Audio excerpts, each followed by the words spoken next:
Hello friends, அனைவருக்கும் வணக்கம். ரொம்ப டேஸ்ட்டான மார்னிங் டைமில் குயிக்காக செய்யக்கூடிய ஒரு தக்காளி சாதம் எப்படி செய்யுன்னு பார்க்கலாமா? வாங்க பார்க்கலாம். 3 டேபிள் ஸ்பூன் எண்ணெய் ஊற்றி பட்டை லவங்கம் எல்லாம் போட்டுட்டு இது கூடவே வந்து அரை டீஸ்பூன் அளவுக்கு சோம்பு, 4-5 முந்திரி பருப்பு எல்லாம் போட்டுட்டு 2 மீடியம் சைஸ் வெங்காயம் போட்டு நல்லா வதக்கிட்டு இது கூடவே 1 டேபிள் ஸ்பூன் அளவுக்கு இஞ்சி பூண்டு பேஸ்ட்டும் போட்டு வதக்கி இது கூட நான் 4 மீடியம் சைஸ் தக்காளி, ஒரு கைப்பிடி அளவுக்கு புதினா இதெல்லாம் நல்லா வதங்கினதும் 1/4 டீஸ்பூன் அளவுக்கு மஞ்சள் தூள், 1 டேபிள் ஸ்பூன் அளவுக்கு மல்லித்தூள், அரை டீஸ்பூன் அளவுக்கு வந்து மிளகாய் தூள் எல்லாம் சேர்த்து நல்லா வதக்கிட்டு மசாலாவோட பச்சை வாசனை போகிற வரைக்கும் நல்லா வதக்குங்க.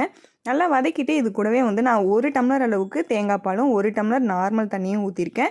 1 டம்ளர் அரிசிக்கு 2 டம்ளர் வீதங்கிற எடுத்திருக்கேன். ஏன்னா அரிசி வந்து ஊற வைக்காமல் அப்படியே போட்டதுனால 2 டம்ளர் எடுத்திருக்கேன். இப்போ நல்லா 3 விசில் விட்டு எடுத்தோம் அப்படின்னா சூப்பரான தக்காளி சாதம் வந்து ரெடி ஆகிடும். கண்டிப்பாக ட்ரை பண்ணி பாருங்கள். டேஸ்ட்டு வேறு லெவலில் இருக்கும். தேங்காய் பால்லாம் ஊற்றி செஞ்சதுனால ட்ரை பண்ணி பார்த்துட்டு மறக்காமல் உங்களோட கமெண்ட்ஸை ஷேர் பண்ணுங்கள். தேங்க்யூ ஃபார் வாட்சிங்.